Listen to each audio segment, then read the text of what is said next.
When I was just a teenager, I didn't have anybody to tell me or help me. It was always I just did whatever I wanted. I was a drug addict. I grew up in a dysfunctional home. I was in a broken relationship. I didn't know any better. But the moment I gave my life to Christ is when it all changed. I grew up in a home on the outside where it looked like the Brady Bunch, but on the inside there was a lot going on that really nobody knew about.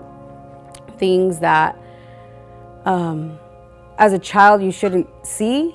We lived in Fullerton till I was about 18, and then we moved to the high desert. My mom bought a house there with my dad, my stepdad, and everything was okay, but I had grown up in Fullerton my whole life, and that's really all I knew. So growing up or going there was a big change. So me and my older sister, we would venture back down here, and we just kind of felt more comfortable here. Moving from Fullerton to Victorville, again, it was a big change. So I had a grandmom who lived in Norwalk. So I would always come down to her house whenever I could escape being in Victorville.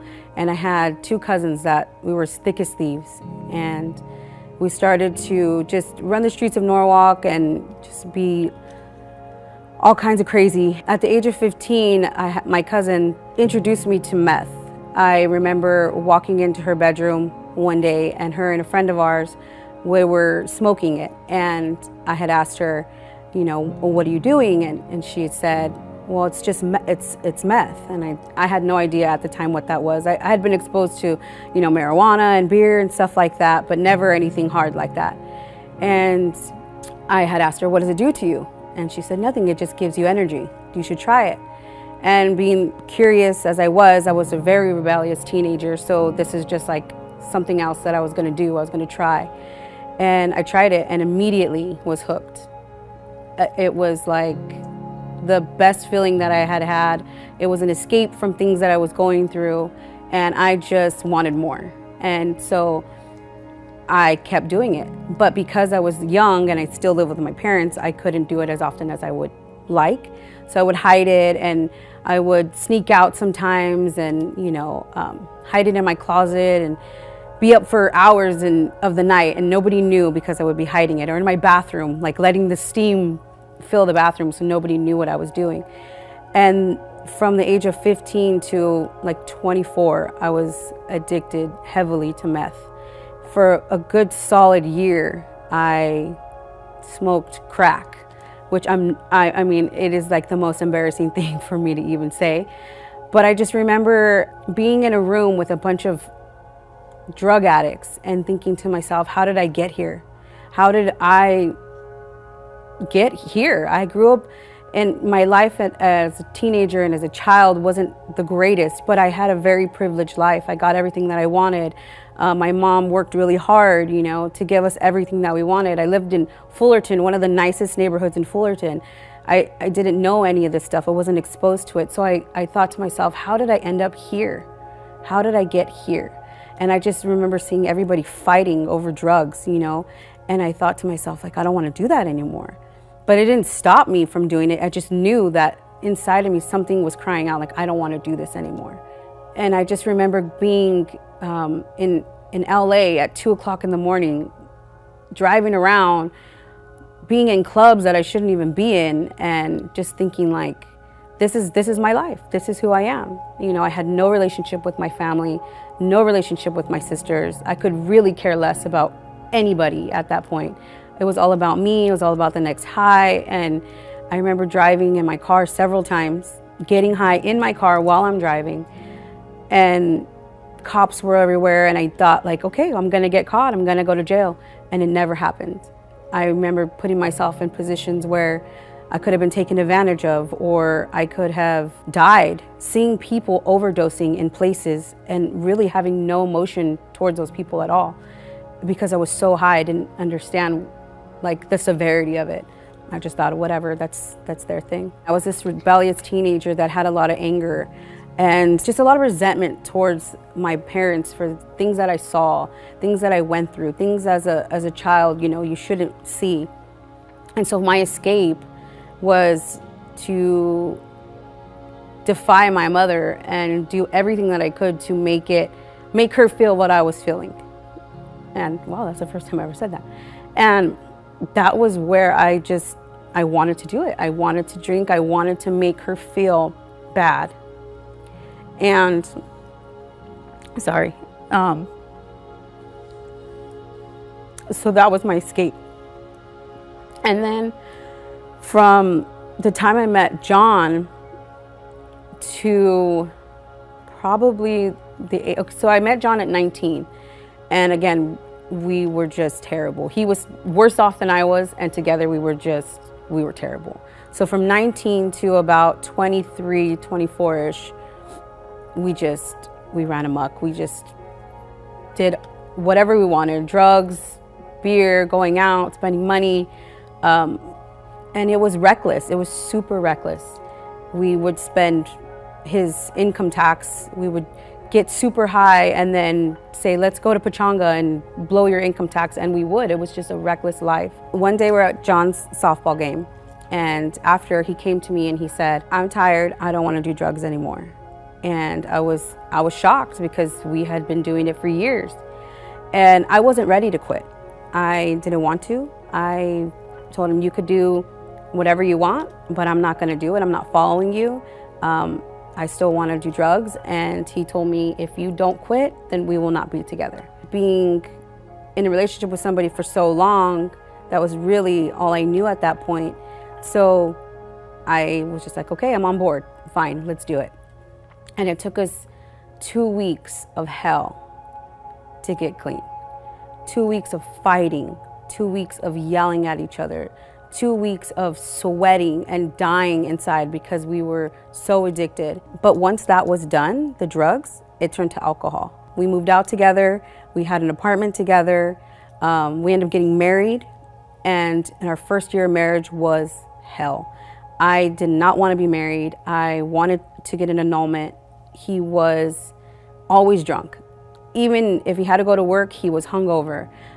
There was nights that he would sleep on the floor in the living room because he couldn't remember where his bed was. I just remember in those moments thinking, well, if he's going to do it, I'm going to do it too. I would go out with my friend at the time. We had her husband was doing the same thing as John, so we kind of cleaned together, and we would go out every night. We'd go Tuesdays, Wednesdays, Thursdays. Whenever there was a club or a bar open, we would go out and we would drink.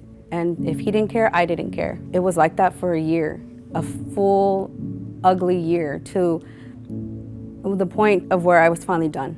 And I told him I want to get a divorce. We were arguing because he was drunk and he wanted more alcohol, and we had one bottle that we had gotten from our wedding. And he went in the kitchen and he was going to pour himself a drink, and I slapped it out of his hand, and he was yelling at me so bad that he kind of pushed me into a corner, and my little sisters were crying because they thought he was hitting me. And I remember thinking to myself, this is it. I'm not doing this anymore.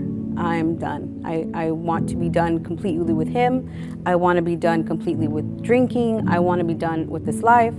But I was so ingrained in it that I didn't know anything else. At this time, my older sister, was going to church. And I remember calling her crying several times and telling her, like, I'm done. I can't do this. He's this, he's that. And she would tell me, you need to pray. And I used to think, like, okay, like, pray, what's that going to do? And I would do it, though. I would pray. I would sit, and I didn't know how to pray. I just would talk to the sky, like, hey, if you're up there, I need help. I knew there was a God. I knew that there was a higher power. I always knew that. My mom instilled that in us. But did I know how to lean on him? Absolutely not. I didn't know any of that stuff. There was no understanding. There was no, hey, this is who you call for help in time of need. This, prayer is vital. There was none of that. It was just, you should pray. And I thought, yeah, okay, whatever, I'll do it. And it didn't work. It didn't work. Things didn't change. He didn't change overnight. Things were getting worse, if anything. He was an embarrassment to me, and I wanted nothing to do with him. I remember sitting in my kitchen with a cousin, and we were drinking, and John had come in and told me, hey, I'm going to go to church. And I just kind of laughed at him like, sure, okay. And he came home that night and he said, oh, I got saved. And I had no idea what that meant. I was like, okay, saved from what? You know, like, what does that even mean? My 25th birthday was that Sunday. And he says, I want to take you to church. And I thought, I'm not going to church, not going to happen. His friends from work had called and said, hey, Jen, it's your birthday. Let's go out. Drinks on me. And I thought, that's where I want to be. I don't want to be in church. No way, no how. I'm not going to do it. But he kept begging me, please, please come. And so I finally came. And I hated it. I hated the church. I hated how small it was. I didn't like people that were hugging me. I didn't like it at all. And so I had told him that I don't like it. I don't want to go back. But something in him was different. I saw it. I didn't want to acknowledge it, but I saw it. He stopped drinking. He stopped smoking. He stopped cussing, all within the weekend. And I thought, let me just wait. Let me just wait to see exactly how he's gonna be. Because he said he was going to Bible study, then he got drunk. So let's wait. And he continued. He kept being that person. He kept going to church. He kept being nice. And I still wanted nothing to do with it. Nothing. I had no plans of going to church. I had no plans of being married. Like, I was already done. There was years and years and years of hurt that I just couldn't get over. Coming into 2010, he's still asking me to go to church. I'm still going. I hate it, but I'm going. And I even went to Bible study with him. He started asking me to go. I said, fine, I'll go. The only reason I did that was because I could see something was different. But I still was leery, and I still needed to see if he was really the person that he said he was. All the while he's changing, he's becoming this great person that people see him now to be, which he still is. But for me, I just knew who he was, and I knew what he was capable of, that I couldn't see past the good person that he was becoming. I just kept seeing the old person that he was. I had tons of bitterness towards him, tons of resentment, things that I held on for years, even after I got saved, that I was waiting for the other shoe to drop, because I thought something's gonna happen and he's gonna change. It was hard because people saw him and how great he was, and then there was me. And I wasn't on board fully like he was. And so I felt like the expectation for me to be like him was so high that it kind of made me feel like, oh, I need to take a step back. And his expectation of me was so high. It was, if the church is open, we're there. And I was just like, okay, you could be there, but I'm gonna just be here. It's about February, and I remember being in service, and I remember clearly, and I didn't know it was the Holy Spirit at the time, but something clearly was pulling me to the altar, pulling me, telling me that, hey, this is what you've been praying for. Even if it's that little tiny prayer that you're looking up to the sky and saying, hey, I need help. Something was saying, this is what you wanted. You're either in or you're out. You can't be both. And I just remember feeling it in my heart, like, what is this? Like, why am I feeling like this? And I remember going to the altar, I was crying. And our Bible study leader at the time, she prayed for me, and she was constantly on top of me to open up, to be, to be receptive to what was going on. And so that day it came, and after that I kind of eased up a little bit. I was a little bit more soft. I allowed people to hug me, even though I still was like, please don't touch me. You're in my space. After that, it was like full force. It was when I got on the roller coaster with him, we took off very quickly. About a year or so into being saved, John and I became the young adult leaders. Pastor Homer had come to us and asked us if we would be up for the challenge, because there was no young adult group. But I was still young, and I wanted to get a connection with younger people. So for me, I was all on board. I was like, yes, let's do it. So we did that. We did that for about 2-3 years. We held it right here in Praise Chapel Paramount in the cafe at the time, and it was cool. We had about 12 people, 12 young adults, and then after about 3 years, they asked us to be Bible study leaders, to transition into having a Bible study, and that was new for me, because that was couples, that was different problems. It was not just, hey, I can't pay for college. This is like, hey, I can't pay my mortgage. A lot of the couples that we were probably going to meet, because at the time there was nobody for our Bible study. It was just, hey, John, Jen, you guys want to be Bible study leaders? You have to grab your own people. And we were like, oh, okay. But I was very scared because a lot of the couples had worse marriages, or they had different stories, things that I had never been through, that I didn't know how to relate to that. So it was very hard for me, because how was I going to speak to an older woman who'd been married for 20, 30 years? How am I going to speak into her life? How am I going to help her? How am I going to help somebody who's had adultery? I didn't know that avenue. I had no idea what to do. And I just remember the first day that we were going to do Bible study, that I thought nobody's going to show up. Nobody. And we were just hoping for the best. And that night, 18 people showed up. 18 people. And I thought, wow, we must be doing something. If it's not me, it's John for sure. You know, he must be doing something, you know? And, but together we were doing something. We were showing something. The Lord was using us for something. And I just remember sitting in a group of women and them talking. And some had been saved, some weren't, some were new. And I just thought, like, the only thing I can lend to them is prayer. The only thing I could do for them is love them. That's really all I can do, and be a listening ear. And it's, I don't even know how many years later, and we're still doing it, and we're still loving on people. We're still teaching people and helping people, and people are helping us and teaching us. And this is one of the greatest decisions that I've ever made in my whole life.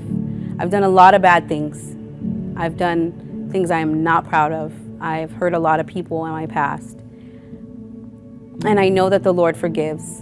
And I know that He's forgiven me for those things. I have grown tremendously from the young girl that I was when I first walked into Praise Chapel Paramount to now. I've asked for forgiveness, not only from the Lord, but from the people that I've hurt. And I just feel like the Lord can restore. There's relationships that were broken. Me and my mom, that is a big relationship that now is restored fully to more than I could ever even imagine. The relationship with my sisters, I didn't even see them grow up, but yet we have this beautiful relationship. They've forgiven me, I've forgiven me, the Lord has forgiven me, and that's really all I could ask for.